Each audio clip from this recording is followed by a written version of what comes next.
We are here with the Vice President of the Texas Game Fowl Breeders Association, Steven Hinds. Steven. Yes, sir. We want to start off with, tell us a little bit about the Texas Game Fowl Breeders Association.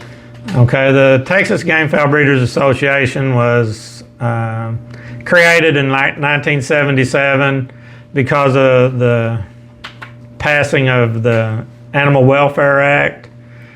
And at that time, there were numerous states that were legal to fight roosters in.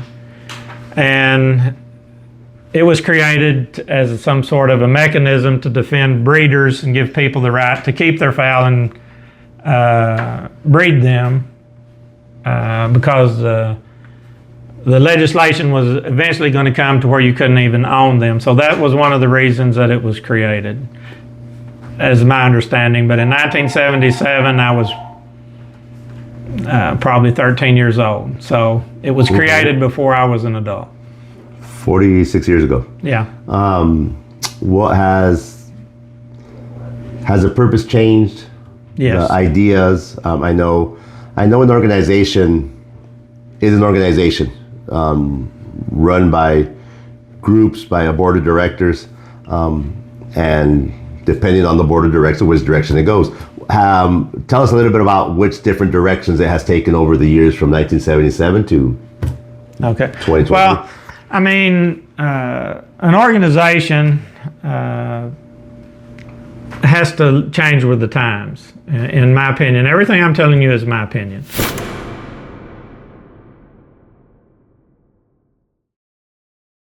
It has to change with the times, and there have been all of the states that were legal at one time have been run over by this bulldozer of animal rights opinion that is not founded in our Constitution to deny us, my right to fight roosters. And an organization, in my opinion, needs to stand up and say, I am for the rights of the people. You don't have to like my rights. Larry Flint was king of pornography. And pornography was illegal. Hardcore pornography was illegal. Once that went to the Supreme Court of the United States, that's why you can watch porn on your phone.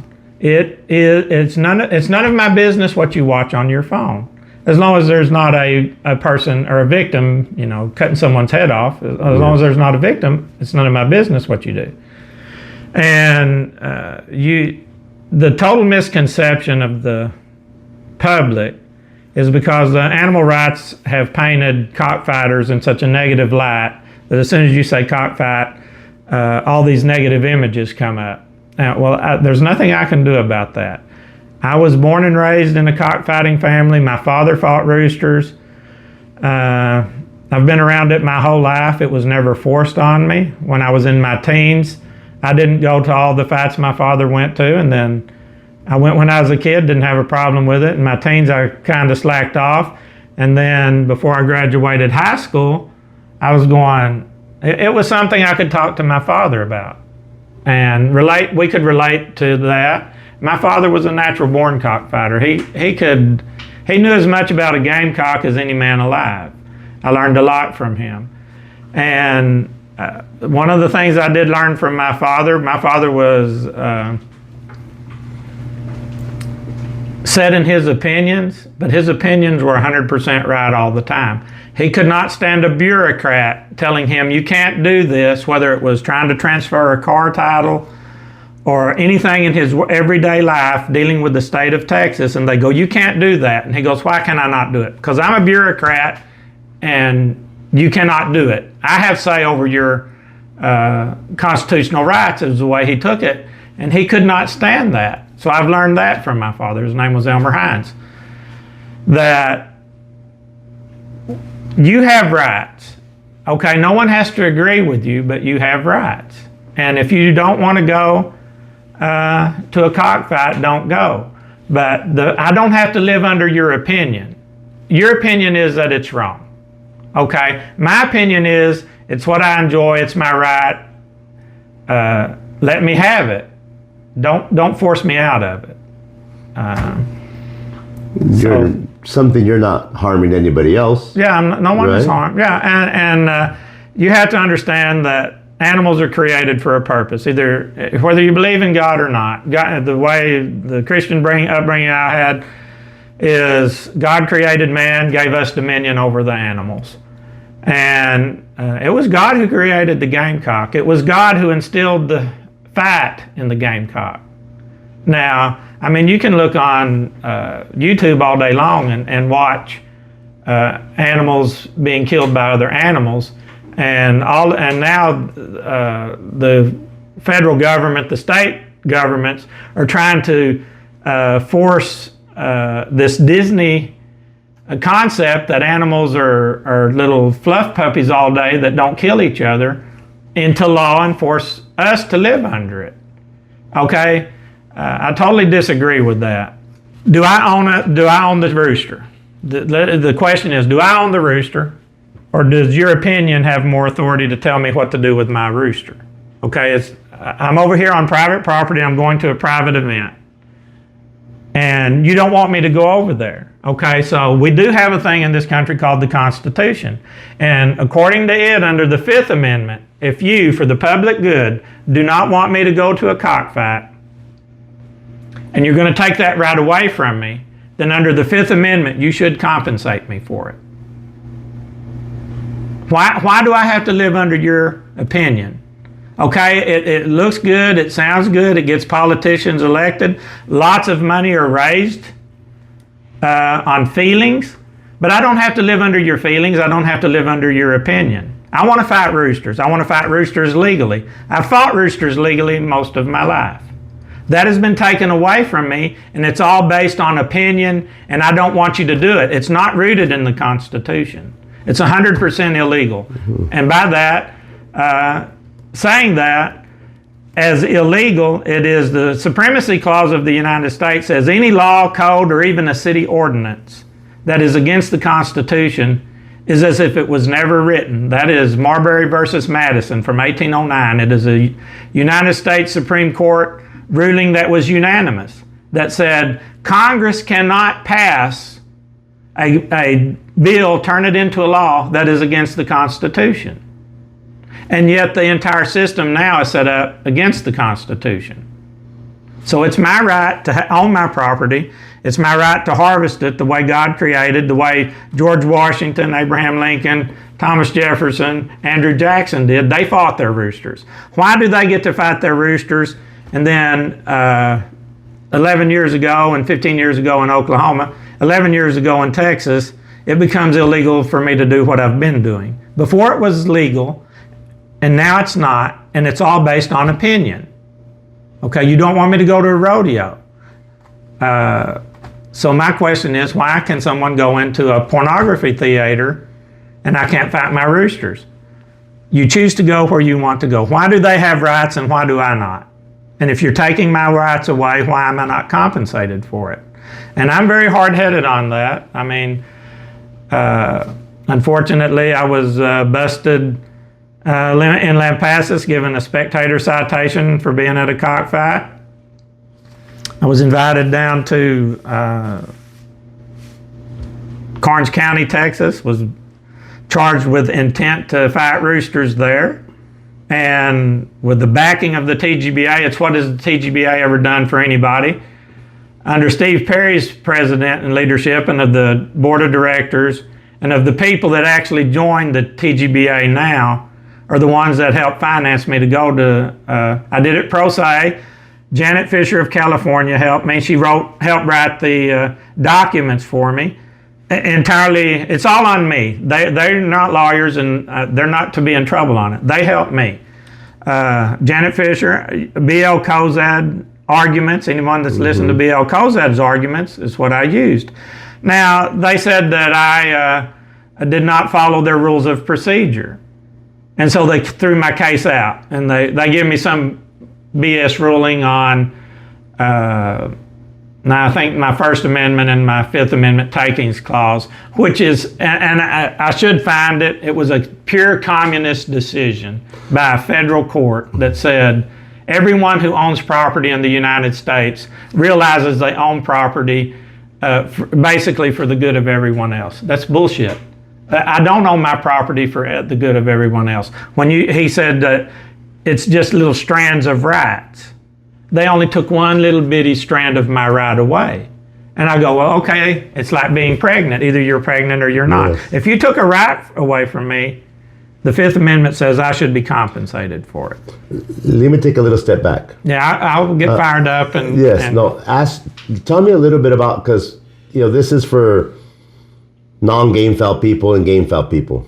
Okay. Give us a little example. Tell us a little bit about when they got you in trouble. When the police went in, is it just, hey, stop, stand in line, and here's your Well, do you want paper? this to be R-rated, or do you want it to be a general rated conversation? Because what the cops came in both times is not something that I should be repeating in front of women and children. Now, the cops said that. I mean, they didn't come in and go, hey, everyone, we're here to enforce a warrant or whatever we're here to do. Do you want me to say it? Let's get on the fucking ground. Don't fucking move. I have a high-powered rifle pointed at you. Don't move, motherfucker. Now, is that what you expect from your police officers? Okay, so that's standard operating procedure. I have nothing to do with that. But that's unconstitutional. To treat people like a dog, let's go back 50 years. I come in from school, and the sheriff of Burnett County's name was Wallace Riddell. And he pulls up right out there where you're parked, and my dad is right over here at his cock house getting roosters ready to fight. It's December. And in the summer, Wallace Riddell had came and said, okay, I want y'all to slow down on your cockfighting out here on Mormon Mill Road. Okay, so the man running it slowed down. He pulls up there and he goes, I'm coming in from school, and he goes, where's Elmer? I go, he's out with the roosters, I'm sure. He goes, tell him I'm here. I'll go, okay. So I go out, I go, hey, Daddy. Wallace Riddell's out front. And he goes, oh, okay. And my dad had a blue rooster he was conditioning for the Christmas Derby at Oklahoma at 2 states. And so he goes out there and he's holding this rooster. It's cold weather. You need a jacket like today. And he's talking to Wallace. He gets in the car with the rooster, and they sit there a good long while. And he finally gets out and goes, Wallace leaves. And I go, well, what did he say? And he goes, they said that they're fighting roosters again. Go ahead, that I could go. Okay, so, I mean, when does the police stop being part of the community? I'm here to protect you. I'm here to defend you.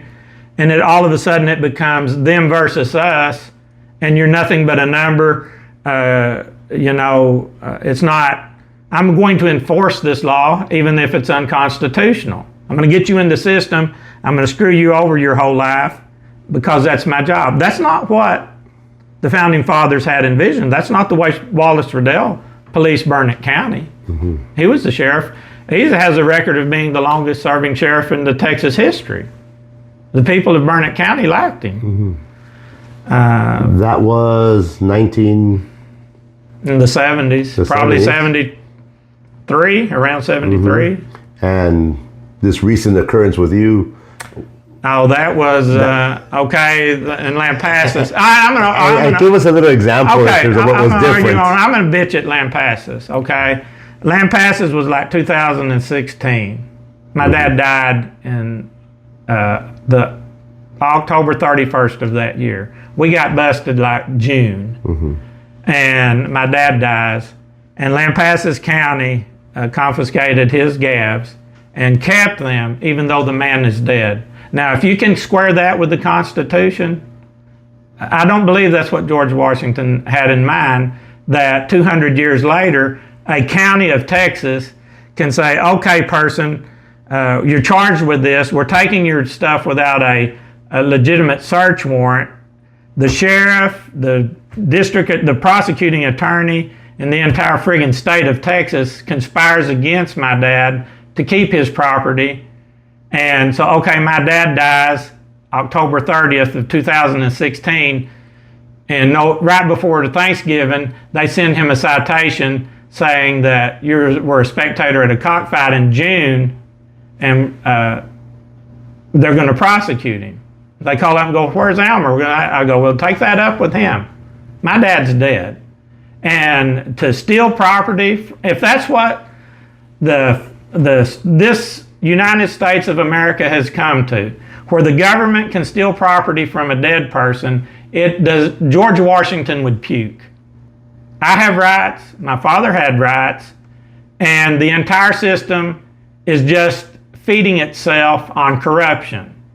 It's like the Constitution has nothing to do with it. It's how much money can you give me? With enough money you can pass an unconstitutional law, force me to live under your opinion, and then you have, it's all a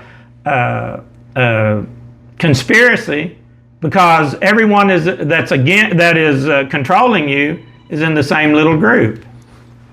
And all under the pretext of animal rights. You tell me when an animal has more rights than its owner. Under the pretext of saving a chicken's life, or well, they use that as the right? excuse. That's the excuse. But what is the purpose of it? The purpose of it is to destroy your rights and freedom, and to educate your children that they have no rights. That's the whole point of it.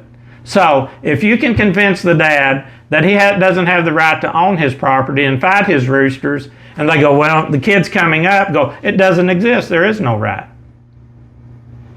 It is a overthrow of the Republican form of government that the Founding Fathers have created. And it's not just cockfighting, it's everything there is. It's like, you give up a little bit of a right every time, okay? The Founding Fathers said, you, the American people, have the right to travel. No questions asked. I could travel from New York to California, okay? But now, they say, the state and the federal government, you have to have some kind of identification. You've got to have a driver's license. Okay, so now we're playing on little tiny words, and it's much easier to just buy a driver's license than argue with the state and the cop that pulls you over. I have a right to travel in this country. You don't have the constitutional right to ask me all of this. So we as a collective society have given up that little bit of our freedom, saying, okay, the government can tell us we don't have the right to travel without a driver's license. Okay, so every little, it's all about control. Every little more, a little more, a little more, a little more, a little more. We can talk all day, Roger. You used to have a patent, a land patent to own your property. And the land patent said Roger owns this property and his heirs own it, and all the constitutional freedoms go with them, and cannot be taken away. Not the constitutional, your freedoms, like from the Magna Carta. It came from the King of England, King of France, King of Spain, because different people own, the different countries own different parts of the United States at that time, and go, all right, I'm giving this to Roger. Roger has it, and all of the ownership goes with it. So you owned it, but you don't have that now. You get a certificate of title for your car, and you get a, I forget what the name is for the title to own your land. So, okay, now we've given up another slip of freedom where we own the stuff, but no, we're just renting it from the state. And a lot of the freedoms, those little strips of freedom, of rights we're losing, are offer the protection. The excuse is a protection of the life of a chicken, and that's the basis of taking another strip. Yes. Of your life, your rights, right? Okay, what is Well, look, if we want to go BL COZAD and do the UN Agenda 21/2030, which is a conspiracy, and it was in the Republican platform back when Bush Jr. was running for president. The Republican Party put it in their platform that UN Agenda 21 is in direct contrast with the freedoms instilled in the Constitution of the United States. That's a fact. That was in their platform, and they recognize that there's an ongoing effort to overthrow the freedoms in this country. UN Agenda 21. BL COZAD can explain it much more in detail than I can. It does exist. The Republican platform said it did exist. And so what is the purpose to overthrow the freedoms of this country. I don't know, everybody that's in power now wants a one world government. Okay, from where I was raised, that was Antichrist and we weren't to go there. Yes. But that's a religious aspect. But what I'm saying is the Constitution and individual freedoms are under attack constantly in this state and in this country by politicians that swear to God Almighty under oath that they will protect and defend the Constitution. And they won't. And what's the TGBA, the Texas Game File Breeders Association, doing in terms of fighting that and helping us keep our chickens, our game fowl? Okay. This session, which is the year 2023, there was a bill, I forget the number of it, that was going to make it the felony. The cockfighting was in it, and I'm brain dead on the meat of that bill. Like Senate Bill 48 from 2 years ago, Zaffarini of Laredo, Texas, introduced it. It passed. That made, if you were convicted of cockfighting or charged with it, they could take everything you own. Yeah. And that's what this one was mirroring as well. Okay, so what is TGBA? I should text Darcy on it, and I'm ashamed that I can't tell you the exact wording on it. So what has TGBA done? I mean, we can... Okay, if you want a break, I'll call Darcy and yes. I mean, Dolly told me about it in terms of, it was the one where if you got convicted or got charged, I don't know which was the thing, that you couldn't be around game fowl and animals for the rest of your life, basically. Yeah, that's a new one. The one that you guys just took off the... Well, yeah, they got we got that removed. It's like when I was in Missouri, they were talking about they were going to try to do something to do Missouri, get the felony reduced or improve the situation in Missouri. But they go, let's throw basically said, let's throw the dog people under the bus. Yes, I remember that. And they go, some people go, no, we don't want that. Hello?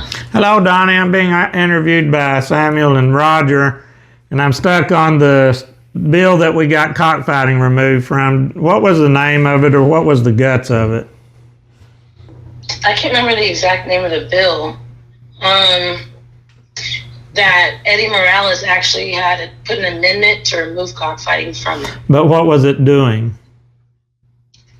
Oh, it was that if you've ever been convicted of animal cruelty and cockfighting was included in it, you could never own an animal again, have a dominion over an animal, Okay. or live with someone with animals. Okay. All right. Thank you. No problem. All right. Have a good day. Bye. So you were right, Roger. It was where you couldn't, if you were convicted or charged, you could never own an animal again. So if I was convicted of cockfighting, if I was convicted of some animal cruelty, not feeding the dog right, or according to the state of Texas, or whatever that involves, Yes. then I have that conviction. Then the state of Texas and its all-powerful control of my life wants to tell me I could never, I raise cows as well, Black Angus cows. I could not feed myself or make a penny trying to take care of me or my family by raising cattle for profit because I went to a cockfight. Okay, now how communistic is that? To restrict me on my ability to feed myself or my family. So the TGBA, under the leadership of Steve Perry, with the help of Donnie Anthony, have a friendly contact politician that got cockfighting removed from that legislation. Okay, we threw nobody under the bus, but the dog people should have been there going, we want dogs removed. The cattle people should have been there, we want cattle removed for it. I can't save the world. My goal and my deal is what is best for Texas. And at that point in time, what is best for the people of Texas, the members of the Texas Game Fowl Breeders Association was to get cockfighting removed where they were not being crucified by that stupid unconstitutional law. We accomplished that. I'm not going to give the politician's name because I don't want him to have grief over it, but we got that through. That's what Texas Game Fowl Breeders Association did for the state of Texas. Whether you agree with the leadership of Texas, whether you agree with the direction we go, whether or not you like Steven Hinds or Steve Perry, that is what Texas Game Fowl Breeders Association accomplished in the year of 2023. Now, we didn't win all our fights, but that was one that we did something positive for the community. They can accept it or reject it as they will, but that's what we did. We did the best we could at the time with the knowledge that we had. So that's what we did. And going back to the right of me to be left alone and fight roosters, my deal is, when did that stop? When did public opinion overcome the Constitution? Why does Wayne Pacell, the Animal Wellness, why does the Humane Society of the United States, which I wish everybody that sees this would research failed entertainment versus ASPCA, where they bribed a federal witness and settled out of court. But so when does their opinion that animals have more right than the owner and that I can't fight my roosters, when did that become the fabric that we live under this Republic of the United States of America? The entire purpose of the Constitution is to defend the one individual's freedom. That's the whole purpose of the Constitution. It's not to defend the majority. It is to protect the minority from the opinions of the majority. And so here, this is the Rooster Bridge in Demopolis, 1919. This is President Woodrow Wilson. They are auctioning off gamecocks to build a bridge because they were building this highway. They needed a bridge from Mississippi to Alabama. And the local people go, we don't have the money, but we can have an auction. And they auctioned off gamecocks. And if I have the other piece of paper to it, it tells you superstars donated gamecocks to support this bridge, to build it. That's President Woodrow Wilson. I'll have to turn it around and take it away from you for a second. Let's see. President Woodrow Wilson. The guy's name is Derby that is holding the deal. Oh my God, where's the other part of this? Anyway, Helen Keller, who was blind, deaf, and dumb, donated a blue hen to that. Fatty Arbuckle, who was a superstar of a movie star at the time from Hollywood, donated to it. The president of Italy. There are some serious state and world leaders that have donated this. And I mean, if you can't go any higher than the sitting president of the United States at that time, which is Woodrow Wilson, not having a problem with cockfights, how did we get to this point in time where I can't have that freedom? Just because a group of people raise money and say, I don't want you to do it? Where did that come from? How about my individual freedom? You can have that, of my right to fight roosters. Okay, and again, it's like, if you don't agree with it, don't go. If you don't want to go to the rodeo, don't go. If you don't want to go to a cockfight, don't go. If you don't want to watch a Larry Flint movie, don't watch it. But everybody else seems to have a right to do what they want except the cockfighter. The cockfighter doesn't get to do that. It's like, no, you can't do it. You're being cruel. Cruelty does not exist in the Constitution, and animal cruelty does not exist in the Constitution. Animal cruelty does not exist in nature. God created this planet. God created the animal, the lion to kill the antelope, the fox to kill the rabbit. Like I said earlier, he instilled the will to fight in the gamecock. That's why it's called a gamecock. It's not a Rhode Island Red. All roosters fight, but a Rhode Island Red will concede. A gamecock, which is the reason everybody admires it is its determination to win. So it's called a gamecock for Under a any reason. circumstances. It's God created it. It had to have a name. It's doing what God said. Yes. Okay?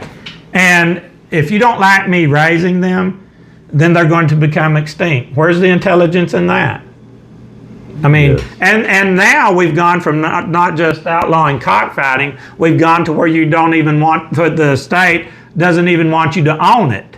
The humane societies do not want you to own this creature. So, okay, once no one owns it, it goes the way of the dodo bird. It is no longer in the United States of America. What good is that? Yes. The history of it, George Washington bloodlines, Abraham Lincoln's bloodlines that are still existing in parts of Kentucky and Virginia, once they're gone, that's gone forever. It's like the dodo bird. It is gone forever. So some of it is also, I mean, simple ignorance and or simple not enough information that we know of. For example, like you mentioned, I never thought of it that there is Abraham Lincoln bloodline still in Kentucky. You know. Well, I would hope it is. Yeah. I read the history of or biography of Abraham Lincoln. It's by Carl Sandburg. There is only a one little old sentence in it, and I remember it back from being in school. Carl Sandburg's history of autobiography, biography, whatever it is called, of Abraham Lincoln. You have to read the whole thing, and in it it says one sentence: Abraham Lincoln was a much sought after referee at cockfights.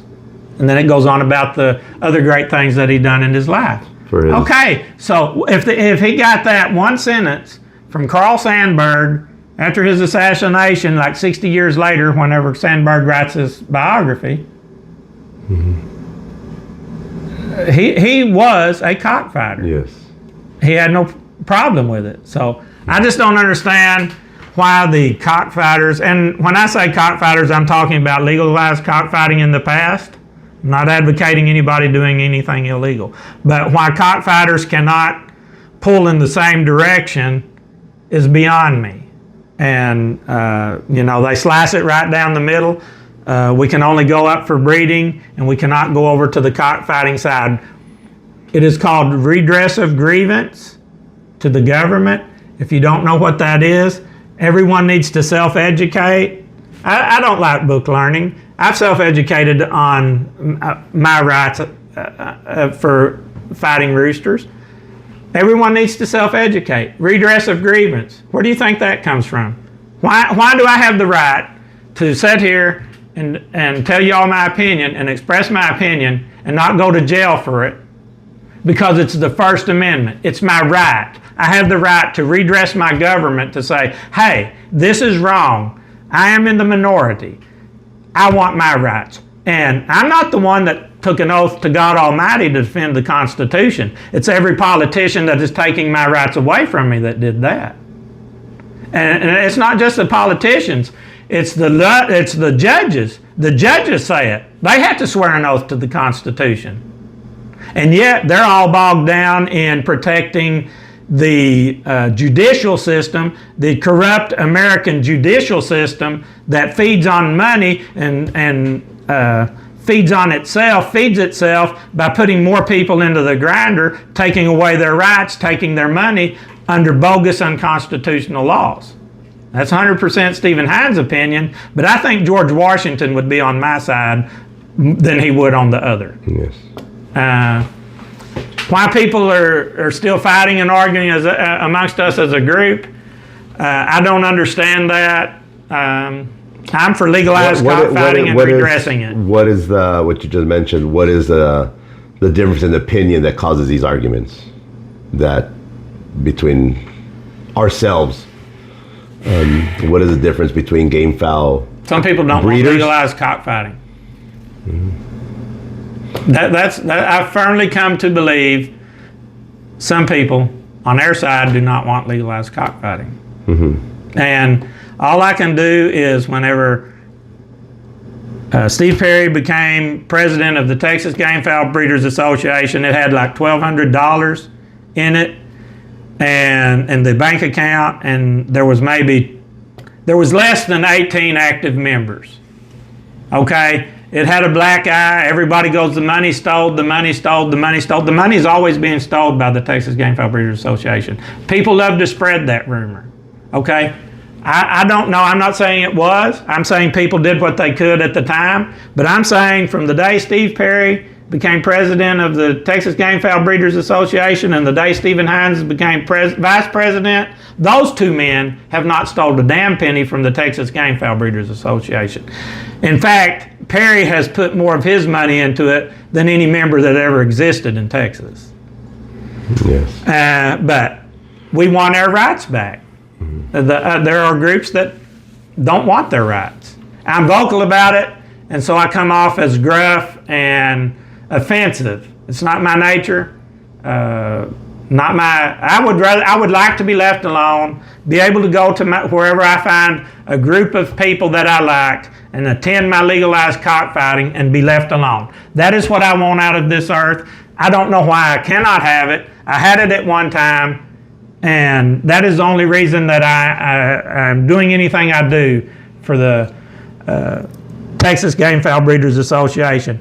And we have moved the Texas Game Fowl Breeders Association from just saying we're feather breeders and show only, that we come over here to where we advocate for our rights back. Now, And at the same time, and that's not illegal, and it's not unconstitutional. you are, but at the same time, you can do both: advocate for your rights and advocate for the game fowl breeders. Absolutely. Correct? I mean, it goes hand in hand. Okay, that's right. And I'm always over here supporting the breeders only. But I get blackballed when I say I want my rights to fight, and that you can't do that. I go, why can't I? Why not? And then it becomes all this personality crap of you're the wrong personality, or it just goes downhill after that. Yes. I don't have the answer. I do believe that there are operatives of animal rights that operate in the organizations and do not want them to advocate for legalization. Yes. Now I'm going to go back to that picture, to that auction on the bridge, because I want to tell you some of the people that were on it. It goes, the auction was held to raise money to build a bridge spanning the Tombigbee River. The Dixie Overland Highway Association was looking to complete a major road from Savannah, Georgia to San Diego, California. So they get there and they need it. And let me find the people that, so they called on politicians and businessmen working with others in both counties.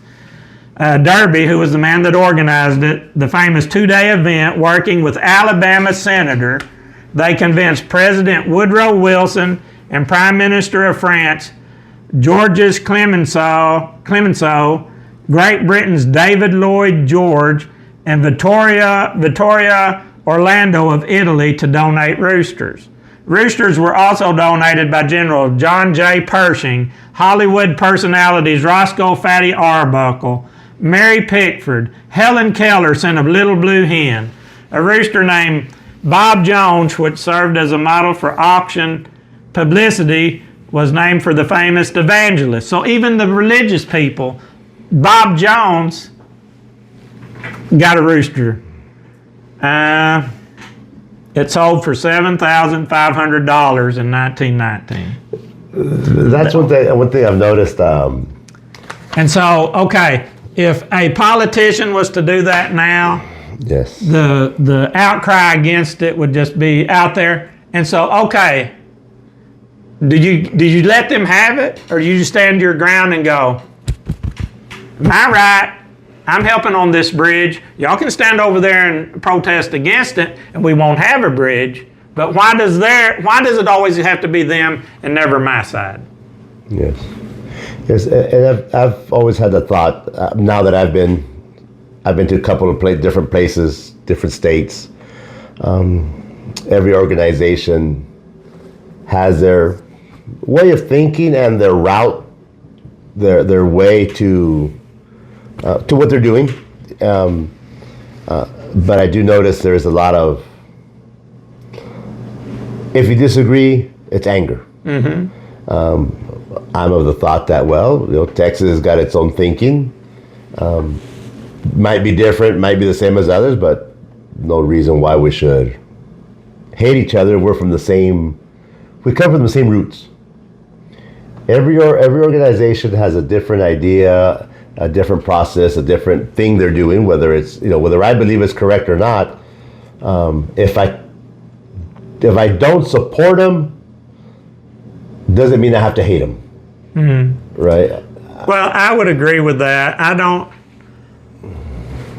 try to publicly denigrate any other organization. Yes. Like I said a while ago, it is my job as Vice President of Texas to do what I think is the best interest of Texas. And when the Texas membership says we do not agree with Steven Hinds or Steve Perry, then we will be voted out. But right now, the people that come, the majority of them, have the same, everything I just told you, they would applaud. They agree that they want to try to have their right back to where they could at least go to somewhere, or they could have a barbecue, or they could have a birthday party, or they could do whatever and be left alone. Yes. And, okay, but I'm not going to roll over and let someone else say, well, you should just shut up and not even advocate for legalization because it's never going to happen. Okay, that's between me, my God, and my effort. If they don't want me to succeed, they can continue to badmouth Texas and badmouth me and badmouth Perry. That's fine.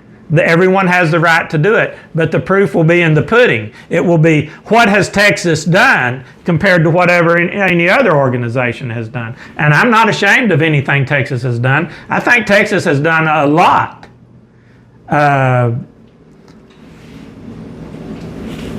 I'll organize some thoughts on what Texas has done. All right, my Supreme Court case wouldn't have happened without Texas supporting me.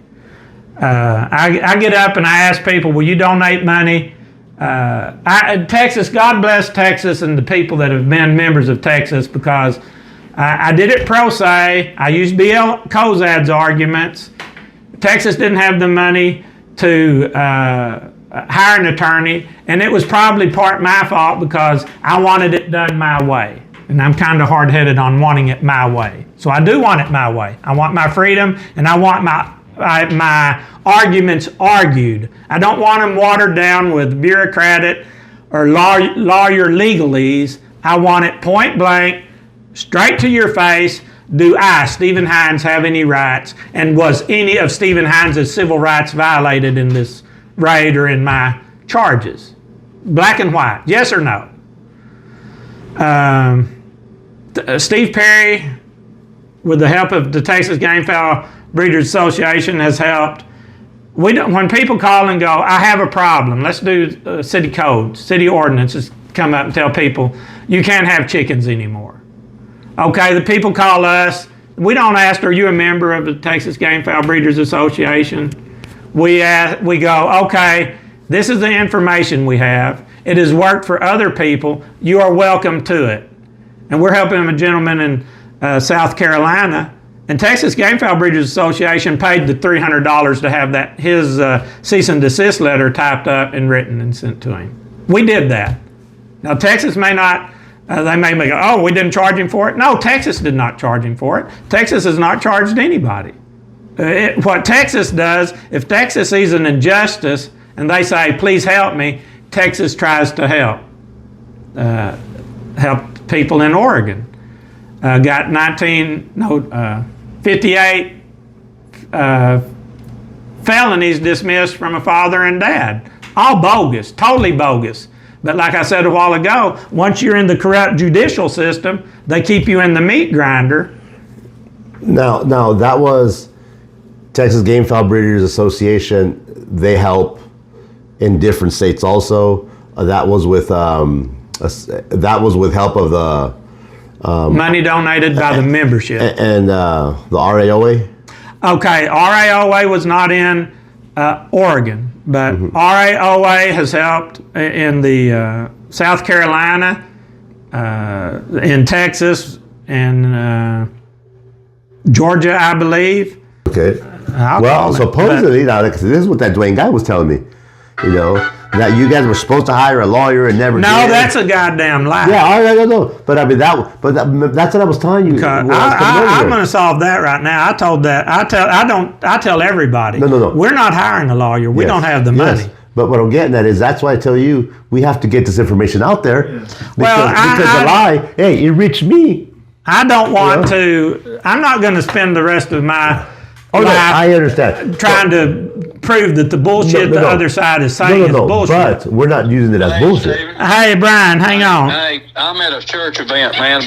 Been here all day, and that's the reason I hadn't answered any calls from Janet. I'll try to get back with y'all probably after 8:30 tonight, if that's possible. Well, hang on. I need you for like 60 seconds. Okay.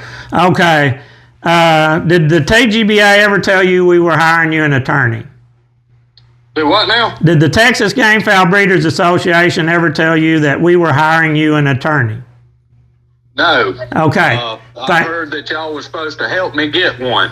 Okay, that was not Texas. That was... UGBA is what I thought. Okay, hang on. That is not us. Okay, there's the answer to that.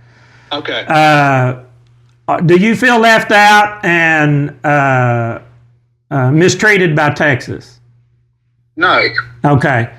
The only other thing I'm going to tell you while I have it is the last I talked to Janet, what she said, she told you not to go to court. I'm telling you, you have to go to court or you will get a failure to appear charge.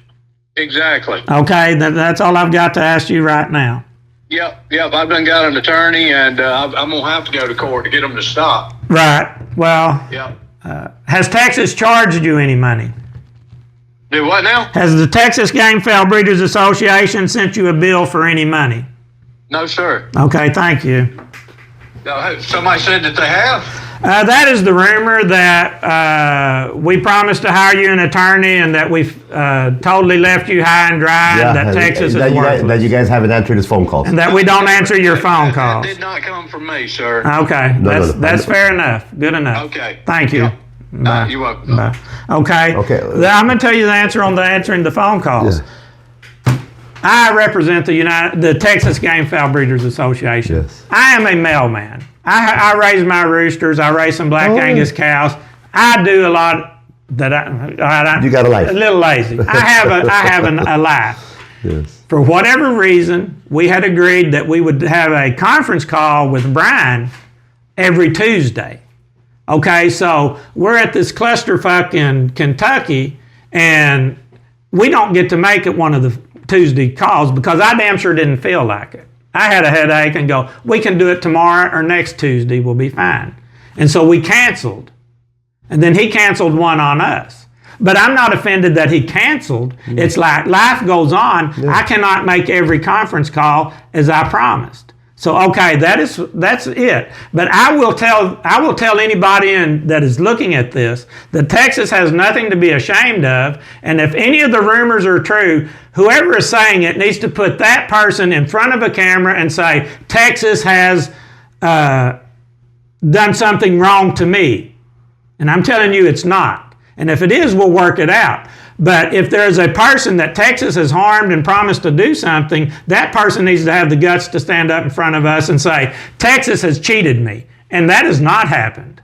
Texas has done its damnedest to try to help any and everybody. And I'm sick and damn tired of just people saying Texas has done shit wrong when all we do is try to do the best we can. Yes. So whoever wants to run down Texas, more power to them. All I'm saying is you can look at what Texas, you come to a meeting and ask the people there, go, is Texas always stealing its money? Is Steven Hinds and Steve Perry always spending it on frivolous vacations to go to Acapulco? The answer is no. Not no, it's hell no. So you come talk to the membership of Texas at a meeting and ask them what they think of us. And anybody from any state is welcome. Anybody, as long as they don't come and start trouble. Yes. Anybody's welcome. Exactly. To come to a member, but if you're going to talk before the crowd, you best clear it with Steve Perry. Exactly. Because we do have rules of how that goes. Mm-hmm. But no, I'll put Texas Record, I'll put Steve Perry up against anybody, and I'll put our honesty on the Texas Game Fowl Breeders Association up to anybody that's saying we're doing it wrong. Yes. Because we're not. That's enough on that BS. Yes, I don't want to talk anymore. No. But that's what I was telling to you, asking you, like, if me, I'm nobody. When I I'm nobody. I'm a mailman. When I go to North Carolina. But I've self-educated. Yeah. No, but I mean, when I go to South Carolina and all these people see me, they don't know who I am. There's a couple that know that I run the Gallo show, a couple here or there, but nothing. And how this guy that has no clue who I am, absolutely no clue who I am, just starts ranting false. To how many other people has he ranted the same thing? That if he's doing it to me that doesn't know me, how many people he does know, that he's been telling that well, to? it's much easier and it's much more fun to spread gossip and run like, people down. I'm not running any organization down. Yes. Every other organization can do what they want, raise as much money as they want, and spend it on whatever they want to try to accomplish. As far as Texas, as far as the Rural Animal Owners Association, the RAOA, as far as the Animal Stewards Civil Rights Defense Fund, we are for advocating for our rights back. Now, I have an extremely relationship with Darcy Blevins, Cecil as well.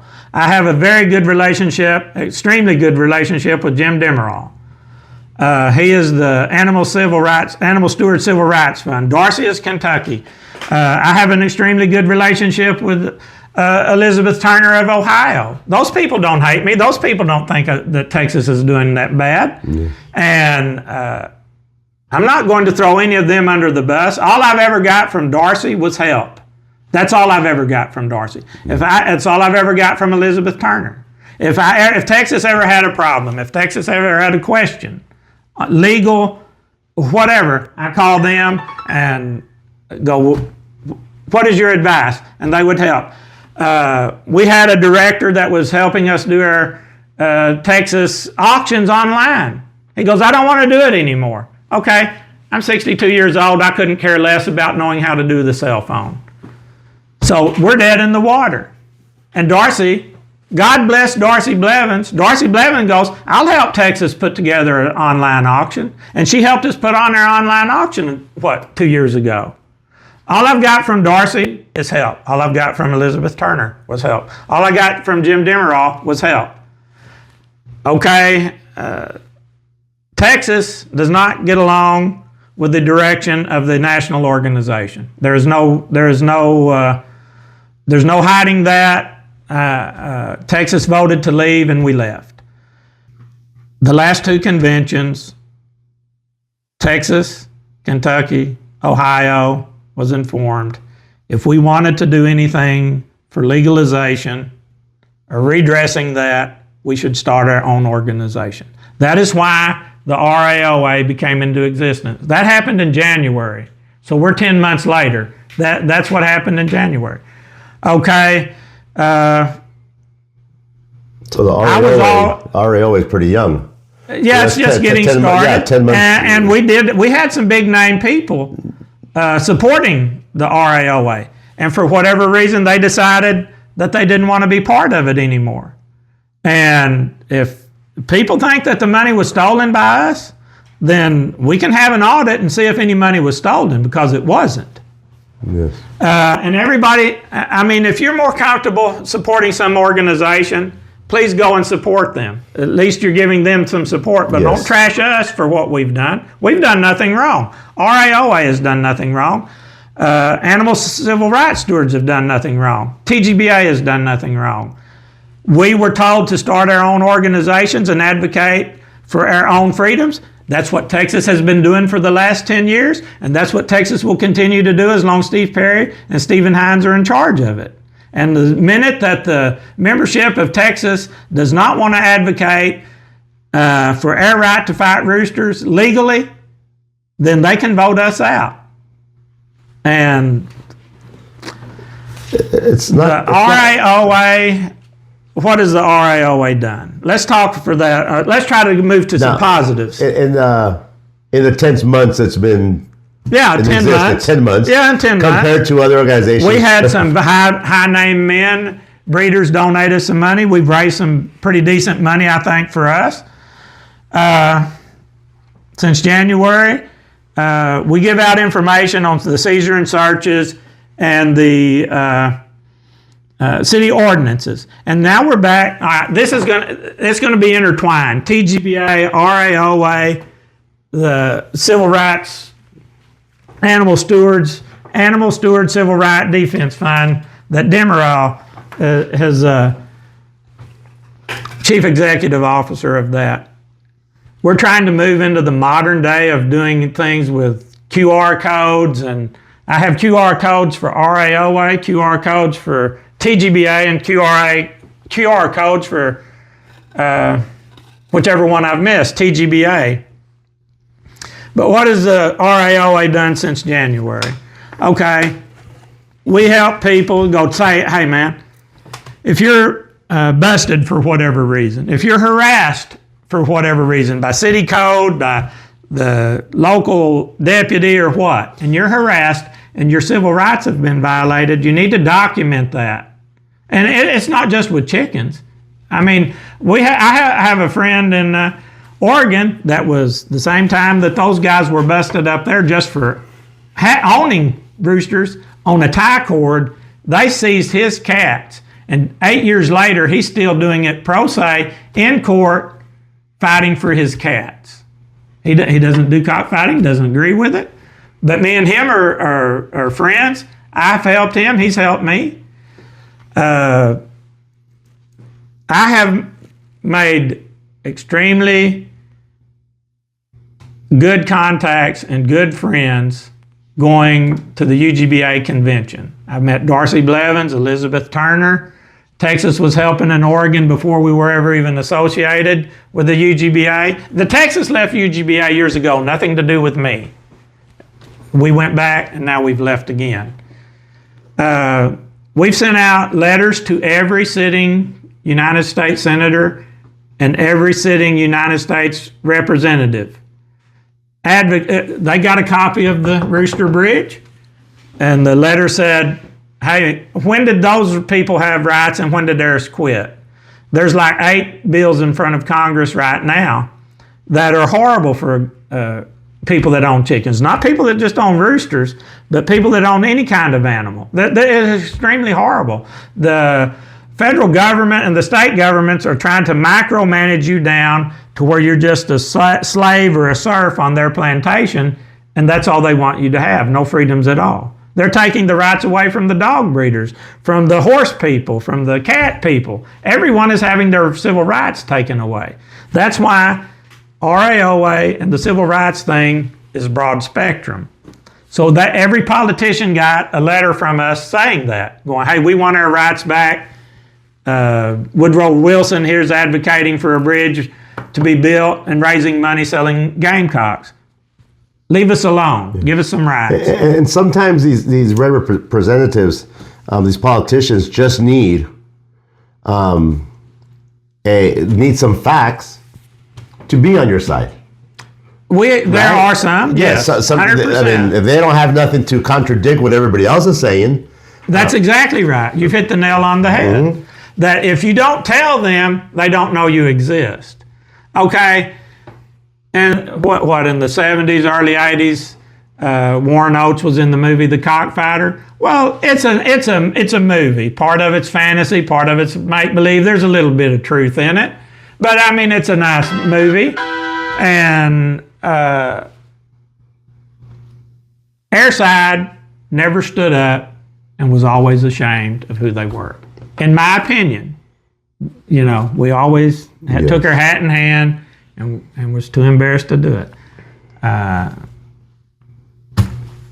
That's my opinion. Okay, we basically, RAOA spent like $1,200 a month to have a person, lobbyist or whatever you want to call, have contacts in Washington, D.C. to advocate for Airside.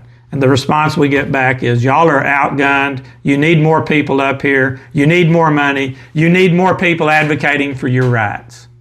Okay, well, we're doing the best we can with what we've got. And again, if the cocking fraternity wants to split amongst itself and not come together in a uniform fashion, that's the way it's going to be. And we're just going to be marched over like we always have. But basically, I'm going to guess it's $1,200 a month RAOA spends on that. Yes. Now, the support, what has RAOA done in support?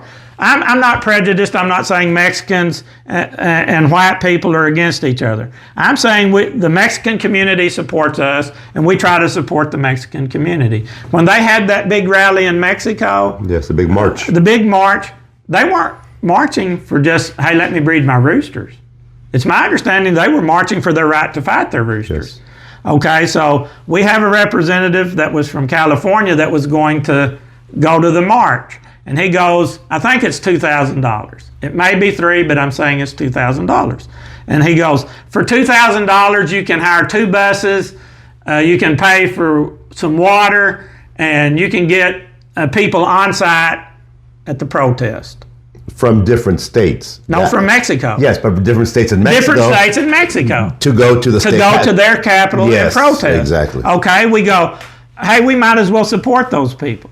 So the RAOA board voted to send the $2,000 to Mexico to buy water for the people there, to supply 2 buses. Provide transportation. And 2 big buses, not little buses, No 2 doubt. big buses. And I mean, they sent back, Regal sent back pictures of the protest. We were so happy to be part of it. There was I think there's a banner. The RAOA emblem is on it. I was so proud that was being carried. There was other people that supported it, but our banner, our what do you call it? Logo, thank you. Our logo was on it, and we were supporting the Mexicans in Mexico to defend their rights. We were proud to do it. And okay, we lost a director because of that. He said he didn't agree that we should be helping out of the nation organization do something. Yes. It should be specifically for us. Go, well, we're all fighting together, and you never know who your friend might be. So he said, I'm resigning from the RAOA, and he did. He no longer supports us. Yes. But that's his prerogative. Yes. But we tried. Are we going to make some mistakes, Roger? I'm certain we'll make some mistakes. I've damn sure made them in the past, but they were certainly on the right side of what I was trying to do. I think that's a big misconception, that when people give an idea of what they want to do or try to do, that is an idea that's 100%, that it's going to be 100% successful. Right. I mean, and just life alone is not going to permit that. I mean, it might be, it might not, but at least I look at it this way.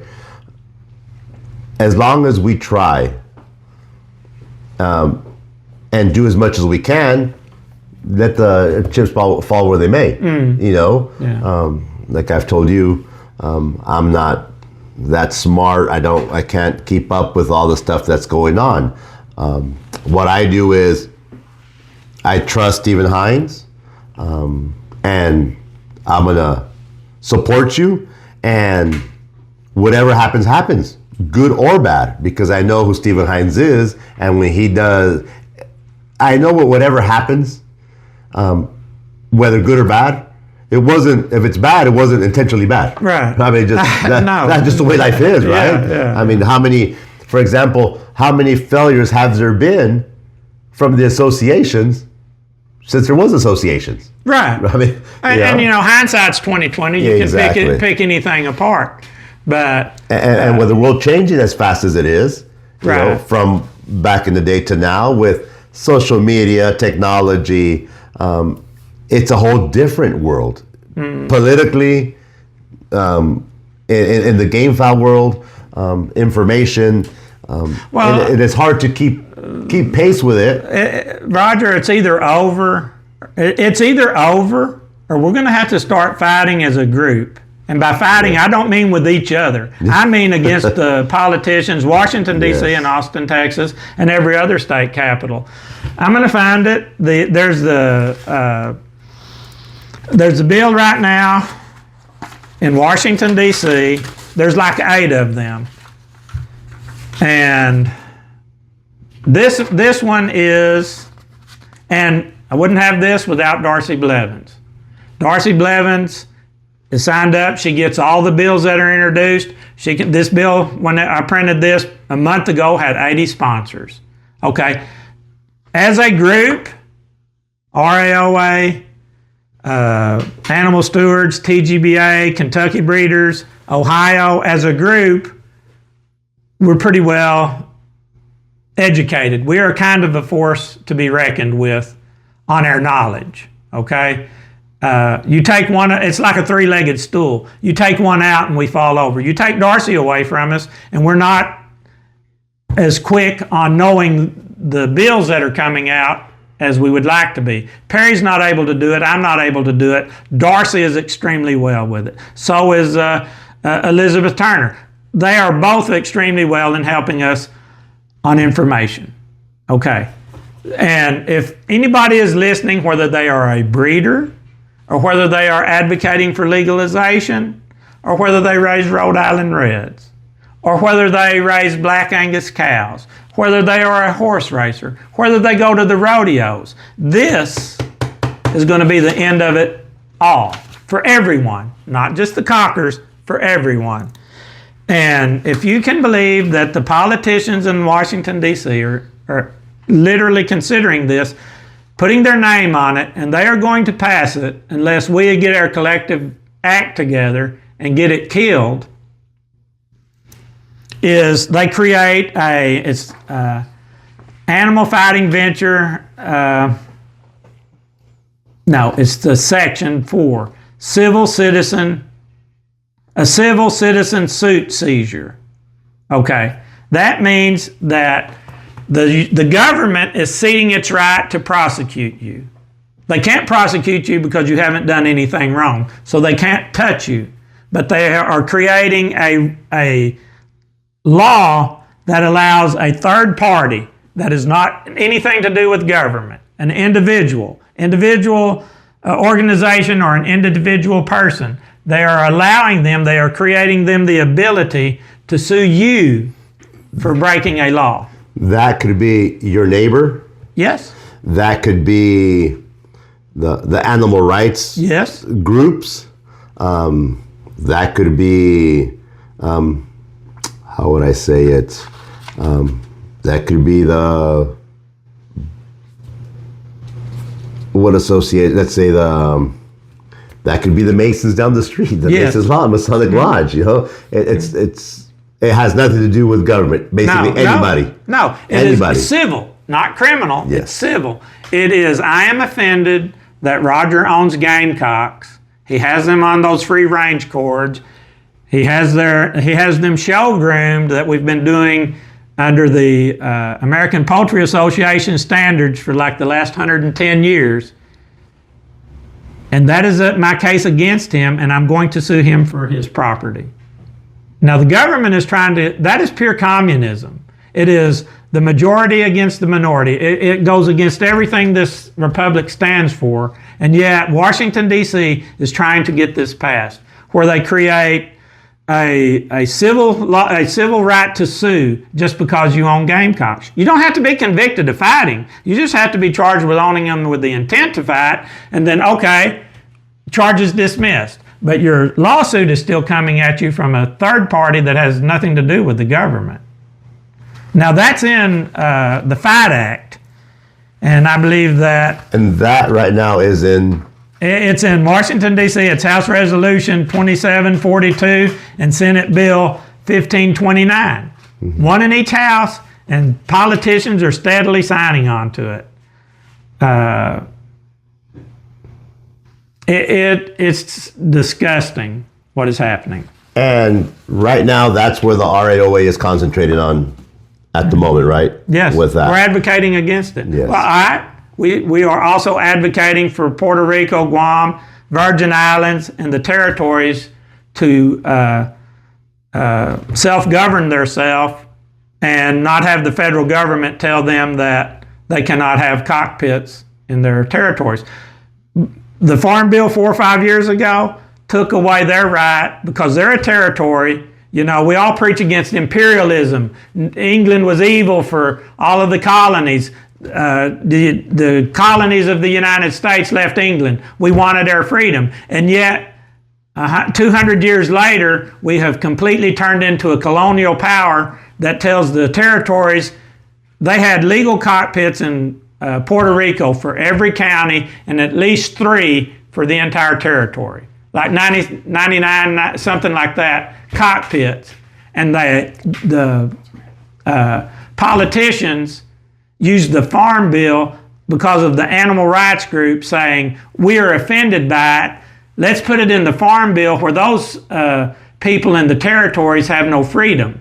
And we'll close down their legalized cockpits. There were taxes paid on those pits. Which a lot of their economies was it was based on it. Was based on cockfighting. So you have based on cockfighting. Yes, exactly, 100% right. So you have this imperial government now that takes away their right and their freedom. To live and survive. Yeah, you can't do it because I say so. Yeah. It's my opinion. Now we're advocating for them to have it, and like I said, we have 2 voices in Washington D.C. for the RAOA, and they go, "You're horribly outgunned, and y'all don't speak with the same voice." You said 2 voices. 2 people. 2 people. Yeah. Are they free? What do you mean free? Oh, free? Oh, no, hell no. There is nothing in this world free, let alone Washington, D.C. Exactly. And that's what I said a while ago. It's $1,200 a month that we're spending, which is nothing. Wow. It's absolutely nothing. Okay, but it's not being stolen. Yes. I'm not using it to buy gas or lottery tickets. It's going to Washington, D.C. to try to peck at one little corner of Washington, D.C. going, we're here, we're here, we're here. I think that's one of the... I don't know if it's not a misconception. One of the biggest faults of our fraternity is thinking that, not knowing exactly how much things cost for these organizations, associations. For example, you mentioned Steve Perry. When he's got to go fight for something, that his gas money and stuff isn't reimbursed by the association. The majority he puts himself. No. I mean, we have voted at times to give Perry like $500,000. He won't cash the check. Yes. Okay. Steve Perry is an extraordinarily good-hearted man. Yes. And for years, back when I said TGBA only had 18 members and $1,000 in the bank, Steve Perry, of his own money, would go to Walmart and buy $200 or $300 of different things and put on the raffle table just to try for us to be able to have a raffle. Mm-hmm. Steve Perry and Debbie Perry did that. Yes. And they still do it to this day. The debt that whether or whether anyone likes Steve Perry or not, whether anybody likes me or not, you cannot take away what Steve Perry has done. Yes. I mean, and he does it behind the scene. I asked him one time at a meeting, I go, Perry, how much money have you invested in the Texas Game Fowl Breeders Association? And he sat there like, I go, come on, tell me. He goes, I don't want to. My wife is here. Okay. Yeah. He's put bucks into TGBA. Yes. Anybody to dog him. Well, and the thing is, people don't, I mean, that's why this is part of this interview is to get information out to the fraternity, the reality of these associations in terms of expenses, like you were mentioning the RAOA. I mean, it doesn't stop at $1,200 because there's other little expenses. That's just the agreement of the 2 people you guys put in there. It doesn't mean that is guaranteed success. That doesn't mean the prices of all the other voices there it costs the same. Mm-hmm. You know, and so people don't have the misconception that there's a lot of money here. There's a lot of money. Well, if you start putting numbers to it, like you said, you can't say, well, Steve Perry put this much out of his pocket, because he don't want to say. And I think one thing would be for the membership to realize that there's a lot of support needed. We need a lot of support. just to get, like you said, not even to be at par with the rest of the animal, right? Just to... Look, I Googled years before COVID anyway, the Texas Animal Health Network has like, I'm going to get it wrong, but they have, I'm going to say 50 employees. They are the ones that get legislation introduced. They are the ones that had this bill that I talked about. We got cockfighting taken out of it. And at the time, I think the president of it was paid several $100,000. More than, Texas hasn't seen that. Their organization hasn't seen that much money at one time, and God knows when. So, money, yes, we need money. We're always needing money. I'm going to give you those QR codes and ask people to join, and it's going to be for the not the public, but for the people that raise gamecocks to decide. Do you agree with what I've just said, and are you willing to support us? Because $40 a year ain't going to cut it. We need people that are willing to put up like $20 a month, $40 a month,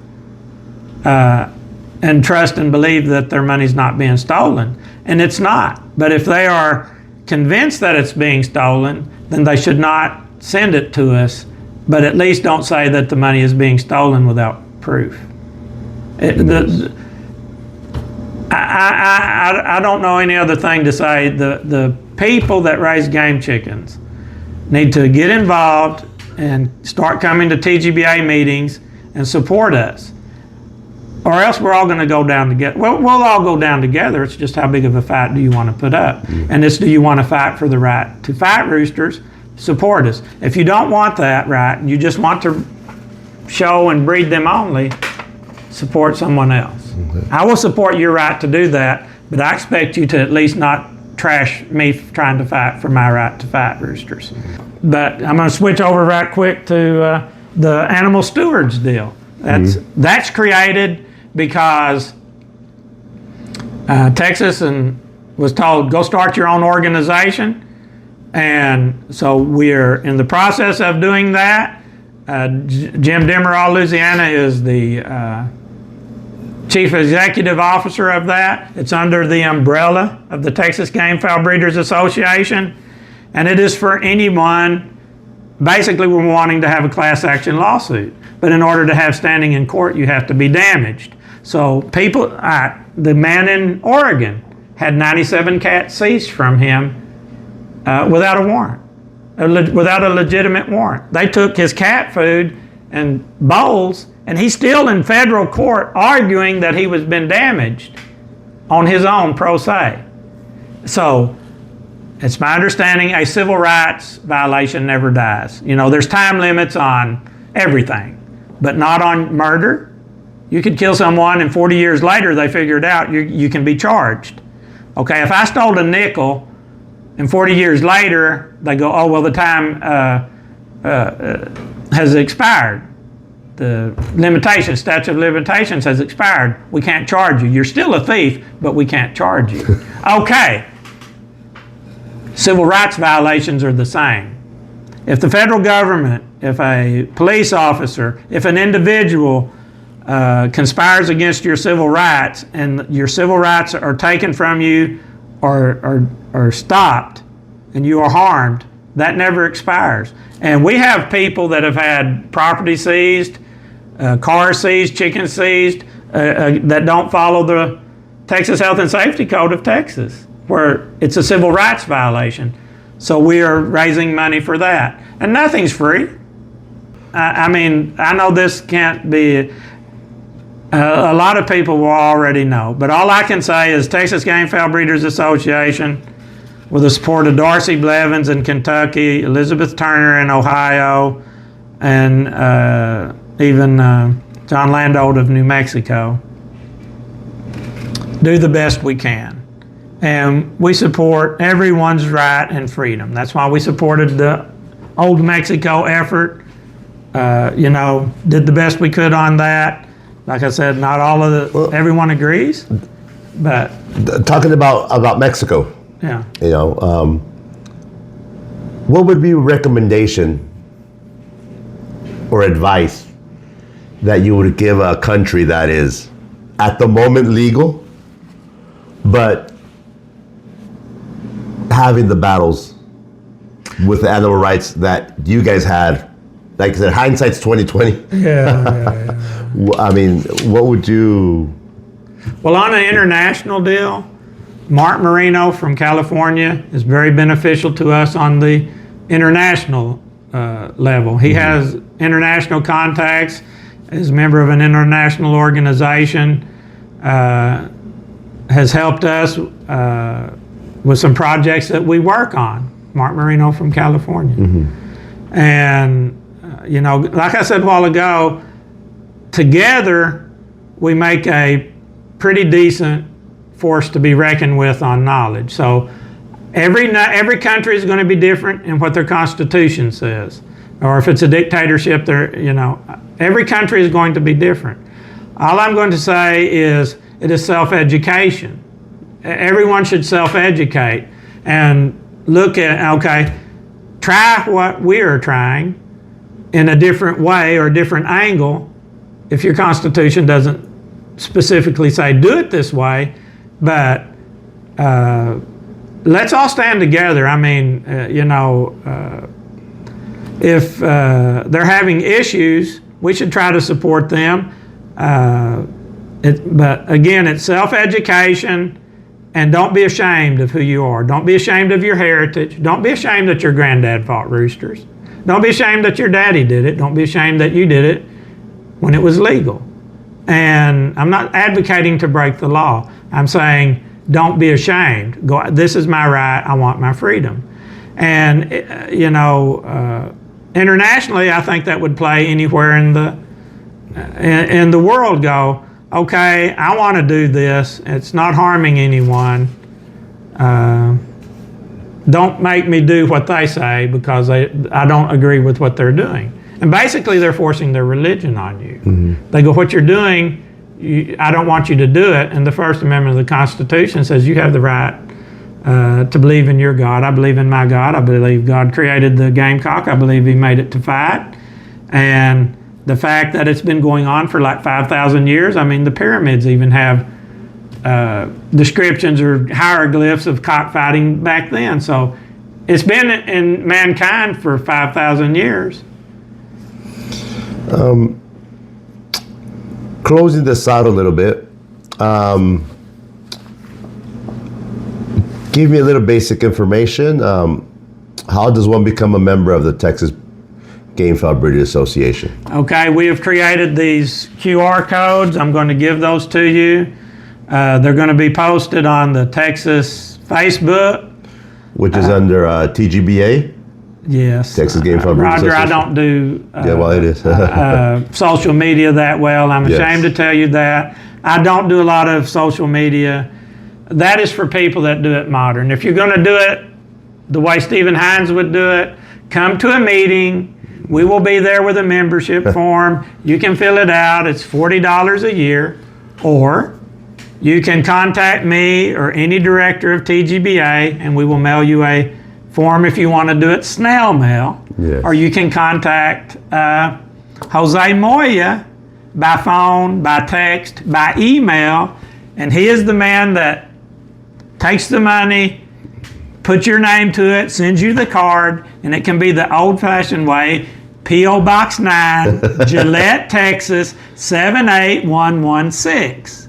Now that's the old-fashioned way. I'm more one-on-one. I would rather go to a group of people and go, here's some forms, fill them out, and then let's go. But if you want to do it the modern way, go to the QR codes or contact Jose Moya.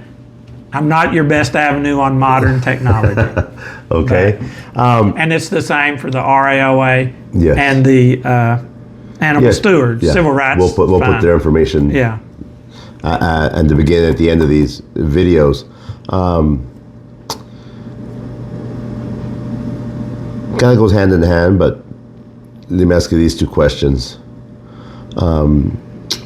What message do you give non-game fowl people Well, do you mean people that raise chickens, or just just society in general? Just society in general. Steve Perry has a John boat description. I'm going to give a quick version of that, which is, if you thought fishing was a person in a John boat rolling out into the middle of the lake, throwing out sticks of dynamite, blowing up, fish float to the top, and they scoop it up, that was fishing, and you preached against it, said it was cruel and don't do it, and that's all you ever saw was that version of it, then anytime somebody said, hey, I'm going fishing in Montana, fly fishing, they go, oh, it's so horrible, you shouldn't do that. You don't believe the misinformation that is out there. The other deal is, everyone has an opinion, but your opinion does not overrule my civil rights. And you should be big enough to accept that you shouldn't be able to force your opinion on me to stop doing what you think I shouldn't do just because you don't agree with it. I mean, if you don't like rodeos, then you shouldn't try to outlaw rodeos for everyone. If you don't like fishing, you shouldn't outlaw fishing for everyone. Obviously in this country you have the right to form organizations that advocate that people do not fish. But the little hickey is the Constitution of the United States that is supposed to protect us from that. Everyone has a right to whatever organization they want, but when you start infringing on the minorities' rights, your argument fails on this. And go about your life, be happy in what you are and what you do. You don't have to agree with everything, but I don't understand why the people that raise gamecocks have to be looked down on. I don't go to the same church as everyone. I don't have to go to the same church as everyone. And everyone that's not going to the church that I go to shouldn't make it their life's goal to make me stop going to the church I go to. I know that's kind of off of what the question you asked, but this political correctness has got to stop. Don't agree with what I want, don't agree with what I say, but I do have the right to say it. And if you don't agree with it, you don't have to insult me, I won't insult you, and we'll just go our separate ways. You can go over and create a fund to save starving chickens some way. If there's such a thing, okay, that's fine, but to take my rights away should not be at the bottom of it. Same question, but now to us gamefowl people. What message you want to give them? What do you want to tell them?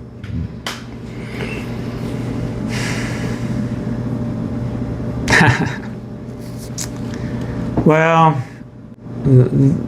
that's a mouthful, Roger. I mean, okay, unity has been preached forever, and we don't seem to understand it. We don't, as a group, we can't come to terms with it as a group because we never have. Yeah. But we do all come from the same root system, right? I mean, all as gamefowl people, we're different branches of the same tree, right? Because we all come from the gamefowl, so to speak, right? Right. And it's, I mean, which makes it even harder to understand why we can't unite. Yes, why we can't unite. So the purpose, if the purpose is preserving the gamecock from extinction, how do you do that? Is it just raise it for the way it looks, or is it the fighting part of it? So, I mean, again, I'm going to ask for unity on that. I'm not going to run down anybody's organization, and then if all they want to do is go for breeding, more power to them. But by the same token, I'm asking them to not run me down or my organization or any of the organizations that are supporting me because they don't agree with me advocating for legalization. It's my right to advocate for it under the First Amendment. And I mean, we had it at one time, in the 70s, that's not that long ago. Half the United States had legal fights or very minimum fines. And now it's gone into felonies to destroy. All right, so these politicians are perfectly happy putting felonies on young people because their granddaddy fought roosters. They get busted for it. Now they have a felony conviction for the rest of their life. That is an injustice that America should reject. And if we as rooster people can't come along, can't get along to overcome our differences, then we're going to go the way of the dodo. We're going to be extinct. The game rooster is going to be extinct in America. I see it as a real tragedy that people spend more time arguing and calling the other side names than pulling in the same direction. And I've stood my ground. It's my position to stand my ground for the membership of Texas. I've stood it anytime I've been asked to. Anywhere I go, I try to stand it. And the places that say don't come back, I don't. But I don't go around saying, don't join that, don't do that. I mean, it's every individual's responsibility to decide with the facts and not rumors and not hearsay as to where they want to go. I wish we would all get along, or at least pull in the same direction. But to me, you can't cut us out for wanting what we want. You can, but to me, that's not the direction everyone should go. One final question. What have the roosters, the game fowl, given you in your life? I'm going to have to include my father in that, Roger. I want to give you some of the Hinds history of the Gamecocks. Gamecocks was a method that me and my father could communicate on. My father was a hard man. I mean, my dad was hard. I may get emotional on that. But what has game fowl given the Hinds family? Okay, my mom is extremely religious, and she even recognizes that God created animals for whatever purpose they're created for, and let Elmer, my dad, do his thing. Okay, so in the 1969, I'm like 8 years old, my dad and my mother buy 3 acres on the highway, out here on Highway 29, right across from the sheriff's office. And Burnett's a little old sleepy town. And the money was, I think, $4,500. Okay, my dad, Elmer Hinds, drove to Brenham, Texas, and won the Texas championship. $3,000 or $3,500. And he brings it back, and he's $1,000 or $1,500 short. So he hustles and gets the money, and he buys this 3 acres on the highway with rooster fighting money that was legal at the time. The property kind of made a triangle, but down at that end, it was like 10 foot low. Up on this end, it was like 12 foot high. And so he would hire people with dozers and things as he could afford it. My dad paid for everything cash. He didn't like to borrow money, so it was he even got in the Burnett Bulletin a little thing that goes, if you want to know determination and perseverance, you need to drive out Highway 29 east of Burnett and watch Elmer Hinds. That man has determination and perseverance. What he was doing was taking the dirt from the high side and putting it in the low side so it would be level and useful land. Okay, that was bought with rooster money. To make that long story short, had a third grade education, an extremely intelligent businessman. So he buys property next to that, 8 acres behind it, him and my mom. Years later, this rooster fighting property that he has leveled and turned into a really nice highway front property, he sold and bought 42 acres north of town. Okay. That was a working class family benefit. And for people to say animal use is evil and to make money off of it shouldn't happen, to me goes directly to the reason this country exists. It's all about personal freedom. My dad liked roosters. My dad liked doing it. He liked to play in dirt. He made something of it. God blessed him, his efforts for it. It was tied to the cockfighting money that he won. And I don't think it is any elected politician. I don't think it's any appointed or elected judge to say this bill takes that away from you when the Constitution specifically says it doesn't.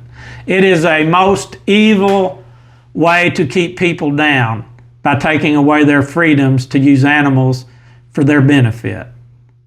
I like chickens. When I was a kid right out there, my dad had chickens, and I would go out there in the winter. I'm probably 8 years old. I had this toboggan, they called it, I don't know, the head thing on your head to keep your ears warm. And I'd go out there, my job was to feed the yard. So I'd go out there and I'd be feeding the yard, and my dad hatched all these chicks off, quail size or a little bigger. And man, they knew I was coming when I got out of school, and they would just fly up on top of my head, on my shoulders. I thought that was the neatest thing that I ever had. I loved the gamecock. I was also out there, and I would take the feed and I'd sling it out on the ground. He probably had 40 hens running loose and the chicks that he had raised. And there I was doing all this and making all this noise, and I'd string that feed out, gets just stone quiet, and all you hear is the sound of a gentle rain of them pecking at the feed. Just real quiet. They quit cackling. They're all pecking at the feed. It sounds like a gentle rain. Okay, that's my life. Who is anybody to tell me that I shouldn't have it? Okay? You don't have to like how I live my life. That'll be between me and my God. But that thing right there says those men agreed with me. The founders of this country, American cockfighters, they agreed that I had the right to be left alone and to do it. And that if it was taken away from me, I should be compensated for. And hence, that's why we're trying to have a civil rights fund. That's why we have the RAOA that we try to fight on a national level and, support internationally. And the TGBA, we advocate for air rights and air freedoms, and we try to stop any negative legislation.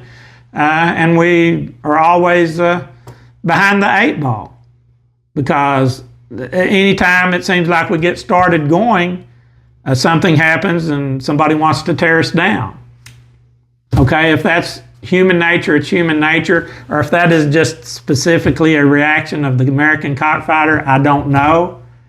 But all I can tell anyone is, if you're proud of what you've got, and if your family does not have a story like I just told you, if there is somebody that cannot tell the same story that rooster money helped their family some way, I find that almost impossible to believe, because that would be like going over here to the Black Angus Cattle Association and picking out any one of those ranchers and saying, Black Angus ever did anything for your family? Oh yeah. They buy my food. They pay my bills, pay for that pickup out there. They buy their feed. And if you just do it as a hobby and it keeps you out of the beer joint being a drunkard and driving down the road drunk and killing someone, who is it? Who in Washington, D.C., or who is any animal rights organization to say he shouldn't do that? And I asked my father once, about it. He goes, about why the roosters. He goes, well, they kept me out of bars being a drunk.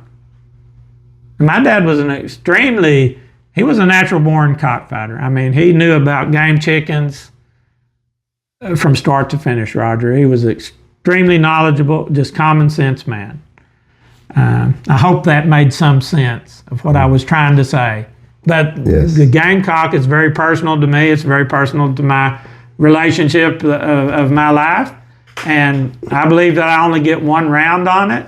And I have spent the last 5 years trying to get other states, other organizations to come in line with the way that Texas thinks. And it hasn't happened. And, if it takes us 10 years, I'm 72. I don't have that much time to be wasting, so I'm very blunt, I'm very direct on standing for what I believe and wanting to go there.